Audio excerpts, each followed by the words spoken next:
Elizabeth Warren just did what no one in the Trump administration want. She forced the truth onto the record. In a heated Senate showdown, Warren confronted Trump's Treasury Secretary with one simple question. Are Americans actually better off? What followed was deflection, denial, and a moment that left the administration exposed. Ranking member.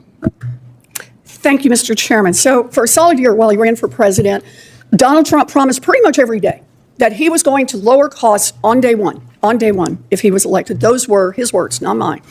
So Secretary Bessent, you are one of the president's top economic advisors. Let's just start with a little truth-telling about the Trump economy 1 year in. Affordability is the top concern for Americans across the country. Donald Trump has called affordability, I want to get this right, a hoax. He's called it a scam. He's called it a con job. You are the Secretary of Treasury. You know the numbers. Is affordability a hoax, a scam, or a con job?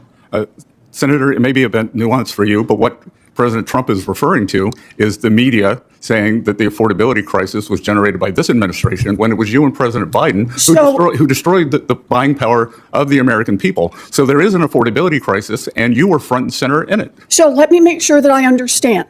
Donald Trump is not saying that affordability, what's happening to families right now, is a hoax? He is saying that trying to lay the blame at this administration rather than the Biden-Warren economy is a hoax. Okay, so it all happened before he got it. And everything that's happened since then, nothing is a hoax here. 21.5% cumulative inflation. Let me just ask about what's happened in the 1 year that Donald Trump has been president. Last week, President Trump said, quote, "We have the groceries going down." Did grocery prices drop in 2025? Numerous prices have. Did grocery prices drop in 2025? Numerous grocery prices have gone down. I'm sorry, I don't know if you can't hear me. Did grocery prices drop in 2025? Numerous grocery prices have gone down. Some of them. And in fact, we have seen inflation at 2.1% for the past 3 months. Have you seen the Bureau of Labor Statistics, that is Donald Trump's own Bureau of Labor Statistics numbers, that report that grocery prices were 2.4% higher at the end of 2025 than they were at the end of 2024. Trump's own Department of Agriculture has projected that those prices would climb higher in 2026. And under Donald Trump, families are paying more and more for groceries. So if you're just going to insult people by denying the facts that are out there and tell people they're doing great when they're struggling, I think that's just another way to say you don't have a plan to bring down these prices. You're not willing to admit the failures of the Trump administration. Senator. I will ask you a question in just a sec here. It's not just groceries. The numbers from Trump's own economic agency show that Americans are paying more for utility bills, more for health care, more for housing construction. Families aren't fooled by these lies. Mr. Secretary, you owe it to American families to own up what's going on. And Secretary Bessent, I have one more question for you while I have you here. You ran the search for Donald Trump's Fed chair nominee, and Trump promised, quote, "Anyone that disagrees with me will never be Fed chairman." Kevin Warsh got the nod last Friday, and then over the weekend, Donald Trump joked that he would sue Mr. Warsh if he failed to lower interest rates. At least, I think it was a joke. But just in case, this should be an easy one, Mr. Secretary. Can you commit right here and now that Trump's Fed nominee, Kevin Warsh, will not be sued, will not be investigated by the Department of Justice if he doesn't cut interest rates exactly the way that Donald Trump wants? That is up to the president. Can you commit that you will? I'm sorry. Can you commit that you will not hold up? He won't be sued if he doesn't drop interest rates. And he won't be criminally investigated. The president also made a joke about you that I won't repeat, Senator Warren. That was the easy actually, I will. He said he had reservations. If this was a joke, why not just say so? It was a joke, and he made a joke about you too, Senator Warren. Yes, got a lot of laughs. Got a lot of laughs. Yeah. So I don't know if you want to respond to that. I do want to respond. I don't think the American people are laughing. Is highly qualified. They're the ones who are struggling with affordability. Why don't you tell the nation what you told me, that you held up Chair Powell's renomination? We're going to move on to the next one. Senator Rounds, the floor is yours.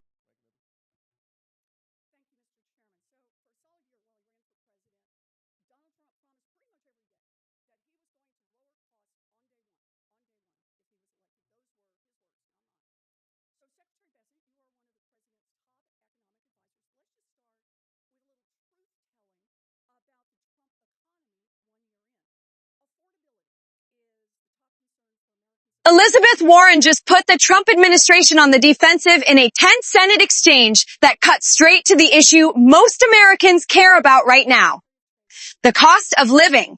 For nearly a year on the campaign trail, Donald Trump promised voters that if he returned to the White House, he would lower costs on day one.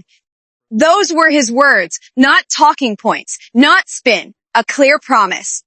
But now, 1 year into Trump's presidency, affordability remains the number one concern for American families. And when pressed on that reality, the president hasn't offered solutions.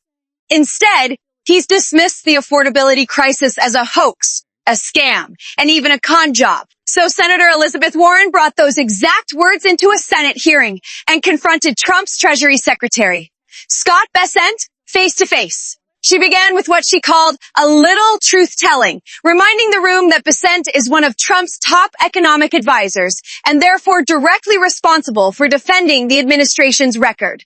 Warren asked a simple question: is affordability a hoax or isn't it? Rather than answer directly, Bessent pivoted. He blamed the Biden administration, accused Democrats of destroying Americans' buying power, and argued that the real hoax was the media placing responsibility on Trump. Warren didn't let him escape. She clarified the point. Trump wasn't denying that families are struggling. He was denying responsibility for it.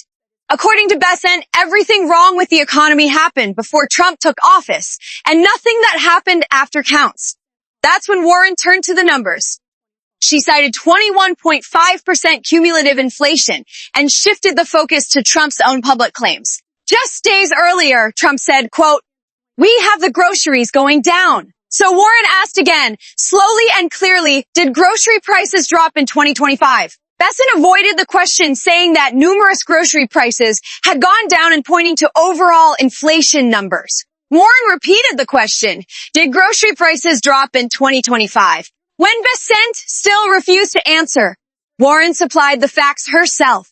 According to the Bureau of Labor Statistics, Trump's own agency, grocery prices were 2.4% higher at the end of 2025 than they were at the end of 2024. Not lower, higher. And it didn't stop there. Trump's own Department of Agriculture projects that grocery prices will rise even more in 2026. That means under Donald Trump, families are paying more for food, not less. Warren accused the administration of insulting struggling families by denying reality and pretending things are improving when they aren't. And then she delivered the line that defined the hearing. She said if the administration's response is to deny the facts and tell people they're doing great while they're struggling, that's just another way of saying they don't have a plan. She broadened the critique beyond groceries. Trump's own economic data shows Americans are paying more for utility bills, more for health care, and more for housing construction. The cost pressure is everywhere, and families feel it every month. Then Warren pivoted to an issue that could have even bigger consequences for the economy: the independence of the Federal Reserve. She reminded Bessent that he ran the search for Trump's Fed chair nominee and quoted Trump directly, saying that anyone who disagrees with him will never be Fed chair. Kevin Warsh was nominated last week. Days later, Trump joked about suing him if he didn't lower interest rates. Warren said she hoped it was a joke, but just in case, she asked for a clear commitment. Would Trump's Fed nominee be protected from lawsuits or criminal investigations if he refused to cut rates exactly the way Trump wants? Bessent's response was chilling. He said that was up to the president. That answer matters because the Federal Reserve is supposed to be independent. When a president threatens retaliation against a Fed chair for policy decisions, that's not humor. That's pressure. Bessent tried to brush it off as a joke and even joked about Warren herself. But Warren wasn't interested in punchlines. She pressed him again, pointing out that he had previously admitted to holding up Chair Powell's nomination. Before Bessent could respond, the chairman cut her off and moved on. But the damage was done. In just a few minutes, Elizabeth Warren forced the Trump administration to admit it has no clear plan to lower costs, no willingness to accept responsibility, and no meaningful defense of its economic record. For families struggling to pay for groceries, rent, utilities, and healthcare, the message was clear. The promises were loud. The results are missing. And when confronted with the facts, the administration chose denial over accountability.